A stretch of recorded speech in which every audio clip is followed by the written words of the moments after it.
नहीं देखिए, प्रयास तो सबने किया और सबके प्रयासों को मैं मानता हूँ और अप्रिशिएट भी करता हूँ। लेकिन प्रयास जो है सही जगह पर, सही समय पर प्रयास करने से रिज़ल्ट आता है। एक बहुत बुरी कहावत है कि अगर आपने प्रयास गलत किया है तो आपके प्रयास प्रयास बने रह जाते हैं, लेकिन अगर आपके प्रयास को सक्सेस में कन्वर्ट करना तो you should do your best at the right place. और हम इंशाल्लाह वो राइट प्लेस पे करने जा रहे हैं। इससे पहले फयाज भाई न्यू संगम वेलफेयर एसोसिएशन जो है, हमने सबने मिलकर एक पीआईएल डाला था और पीआईएल के माध्यम से बॉम्बे हाई कोर्ट ने ऑर्डर दिया था कि 2 साल के भीतर इस चिमनी को शिफ्ट कर दी जाए। और अगर ऐसा करने से फेल होती है MPCB, Maharashtra pollution control board, तो ये रिस्पॉन्सिबिलिटी उनकी होगी। और 2 साल खत्म हो गए, 11 सितंबर को ही 2 साल खत्म हो गए और अब ये डायरेक्ट जिम्मेदारी जो है एमपीसीबी की है। आप देख सकते हैं कितने उफान में धुआं निकल रहा है। जितनी रात बढ़ेगी उतना ज्यादा धुआं बढ़ेगा और उतना काला धुआं होगा और आसपास के लोगों को बीमारियों में ये कहीं ना कहीं मुब्तला कर देगा। सो सबके प्रयास के साथ एक और प्रयास करना ज़रूरी है, क्योंकि हम थक कर बैठ नहीं सकते हैं कि अब एसएमएस कंपनी का कुछ नहीं हो सकता है। डेफिनेटली होगा। अगर एमपीसीबी इस बार नहीं लेगी तो पब्लिक एक्शन से होगा और पब्लिक पब्लिक एक्शन जब भी होता है तो 1945 याद होगा आपको, जब गांधी जी ने एक नारा दिया था, करो या मरो। तो वैसे नारे के साथ हमें उठना पड़ेगा, करो या मरो। अगर हम एसएमएस कंपनी बंद नहीं करेंगे तो हमको मरना पड़ेगा, हमारे बच्चों को मरना पड़ेगा। इसीलिए हम मरना नहीं चाह रहे हैं, इसलिए हम करना चाह रहे हैं। आइए पूरे गोवंडी के लोग, गोवंडी मानखुर्द की जनता जो है, मंडाला की जनता, हम सबको आह्वान दे रहे हैं कि जिस दिन आपको आह्वान दिया जाए उस दिन हमारी आवाज पर लब्बैक कहिए और हम एमपीसीबी का घेराव करेंगे, वही सही जगह है। और उसके बाद एमपीसीबी से इसका हिसाब लिया जाएगा और इंशाल्लाह इस चिमनी को जो आपको दिख रही है इसको बंद करने का। बताया जा रहा है कि कहीं ना कहीं आपको पैसा उधर से चालू हुआ है कंपनी की ओर से। जिसने जिसने बताया है उसने, वो मेरा पैसे लेने जाता होगा, मेरा चेक लेने जाता होगा, वो मेरा मुंशी है। उसको ही पूछोगे कितना पैसा चालू और किसने दिया, कहाँ से दिया, और जनता के सामने लाकर उसको पकड़वा दीजिए। नहीं देखिए, नगर पालिका के चुनाव कब होने ये पता नहीं है। आज सुप्रीम कोर्ट का ऑर्डर आया है कि 31 जनवरी से पहले पहले महाराष्ट्र के अंदर सारे चुनाव जो है, लोकल बॉडीज के चुनाव जो है वो संपन्न कराने हैं।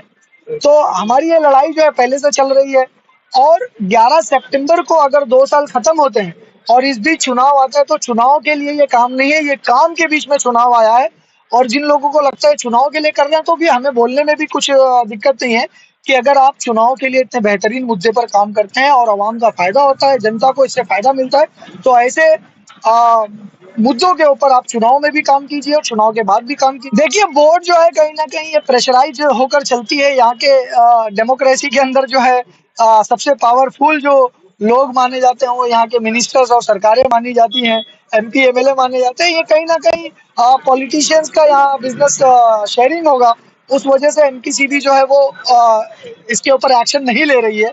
और बगल में एक स्क्रैप मार्केट है, एमपीसीबी नोटिस भेजकर उनके ऊपर बार बार कार्रवाई करवाती है। तो आप देखेंगे अगल बगल में दो रवैया है एमपीसीबी का।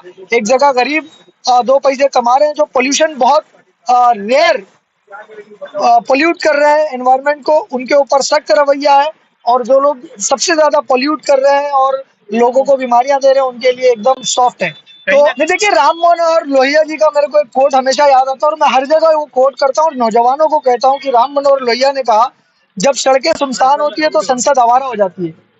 जब सड़कें सुनसान होती है तो संसद आवारा हो जाती है और सड़कें हमने सुनसान कर दी है। रात को चाय के अड्डों पर बैठकर, चाय की दुकानों पर बैठकर हम सड़कों को आबाद कर रहे हैं।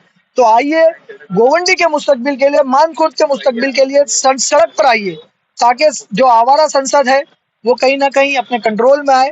और पॉलिटिशियंस जब प्रेशर क्रिएट कर सकते हैं तो जनता अथॉरिटी है, जनता ही सबसे पावरफुल है। और जनता का जब प्रेशर पड़ेगा एमपीसीबी के अंदर तो ना इस देश का प्रधानमंत्री की चलेगी, ना इस देश के प्रेसिडेंट की चलेगी, क्योंकि जनता जनार्दन है और जनता का पावर ही सबसे अटूट पावर है। देखिए, अगला कदम यह है कि अब हम इस ऑर्डर को लेकर अपने लीगल एडवाइजर्स के साथ बात करेंगे। लीगल इसके ऊपर जो भी हमको करना है वो डेफिनेटली किया जाएगा, लेकिन घर घर जाकर जनता को इसके बारे में बताया जाएगा और हर एक घर से एक व्यक्ति को अनिवार्य हम निकालेंगे। और आप अंदाजा लगा लीजिए, 15 लाख की आबादी है और तकरीबन तकरीबन इधर 60 से 65,000 घर हैं। अगर इतने लोग सड़क पर आएंगे तो एमपीसीबी जो है वो आकर अपने हाथों से इस चिमनी को उखाड़ कर फेंक देते। नहीं, सिर्फ 15 लाख लोगों के जीवन से नहीं खिलवाड़ है, ये वाशी बगल में जो है वाशी, उनके जीवन के साथ भी खिलवाड़ है। और इसके अलावा बहुत सारे एंडेंजर्ड स्पीशीज हैं। अगर आप पीछे देखेंगे तो फॉरेस्ट लैंड है, फॉरेस्ट लैंड के ऊपर फॉरेस्ट लगा हुआ है, उसके अंदर स्पीशीज रहती है, उनको भी डेंजर्ड है। ह्यूमन राइट्स और फंडामेंटल राइट्स का भी वायलेशन है। और गरीबी है यहाँ पर, एक हॉस्पिटल नहीं है, एक तो उनको बीमारियां देते हैं, एक हॉस्पिटल 400 बेड का खुला, उस हॉस्पिटल को भी प्राइवेटाइजेशन करने का जो सरकार का नियत है। तो ये दर्शाता है कि ये सरकार जो है ये गरीब विरोधी सरकार है।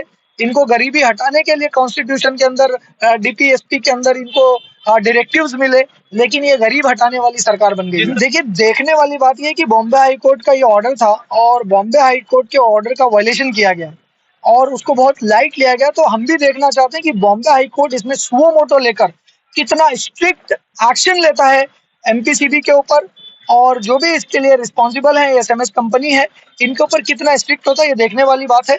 अगर कोर्ट स्ट्रिक्ट होता है सुओ मोटो लेकर तो well and good, otherwise we will move to the supreme court. देखिए, स्टेटस तो जैसे अभी सर ने बताया, अतीक सर ने, कि हम लोग आगे का जो भी रणनीति है तो हमारी टीम के साथ डिस्कस करके लीगल तरीके से जो भी सॉल्यूशन बनेगा तो आगे इसके ऊपर जो भी कंटेम्प्ट पिटीशन है वो भी फाइल किया जाएगा। और उसके अलावा जो रोड पे उतरने की भी जो बात है तो भी इंशाल्लाह रास्ते पर भी उतरा जाएगा। जितना जो भी बेस्ट से बेस्ट हो सकता है हम गोंडी करके लिए, क्योंकि हम खुद यहाँ पे लोकल है और मेरा घर खुद 50 मीटर की दूरी पे, मैं खुद उससे कितना पीड़ित हो रहा हूँ वो मैं जानता हूँ। देखो, जनता को हम ये मैसेज देंगे कि देखो, आप लोग किसी भी ऐसे लोगों के बहकावे में मत आओ। ऐसे बहुत से लोग आएंगे आपके दरवाजे पे कि देखो हम लोग एसएमएस की लड़ाई लड़ रहे हैं या किसी भी मुद्दे की लड़ाई लड़ रहे हैं। आप लोग उसके अंदर परखो कि भाई तुम्हारा सच्चा नेतृत्व कौन कर रहा है, तुम्हारी सच्ची लीडरशिप कौन दिखा रहा है। क्योंकि क्या हो रहा है कि आजकल ऐसे भी लोग सामने आते हैं कि जो सिर्फ चंदे जमा करने के लिए और लोगों का जो है कि भरोसा लेने के लिए कि भाई हम लोग आपके लिए खड़े नहीं, ऐसे जो है कि बनावटी लोग और ऐसे जो है कि झूठे लोगों से आप लोग जो है कि अपने आप को बचाओ।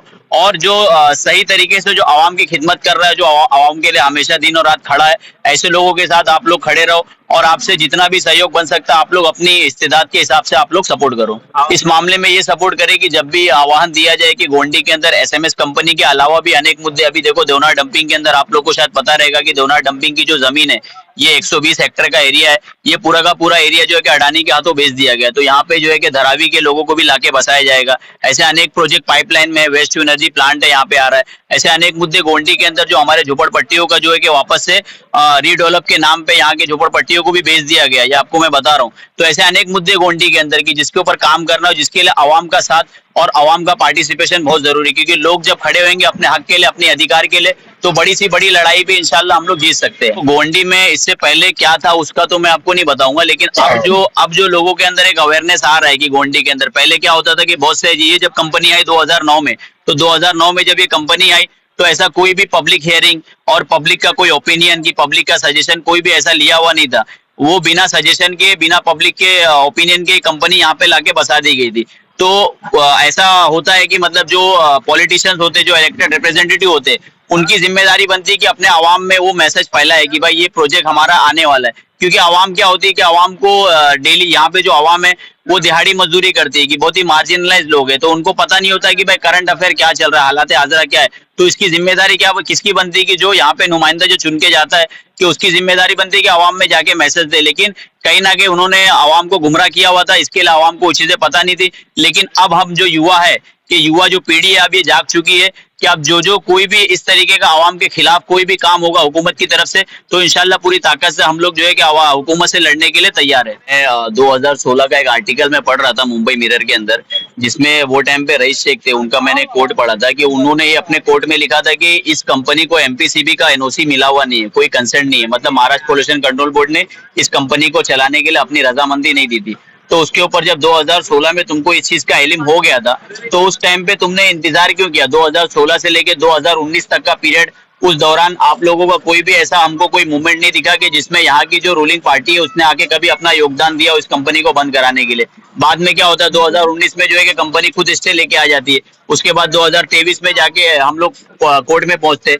तो ये लड़ाई से ये चीज साफ जाहिर हो रही है कि किसकी नीयत कितनी साफ थी आवाम के लिए, वो आप लोगों को खुद पता है कि क्या ये लोग करना चाहते थे गोंडी में।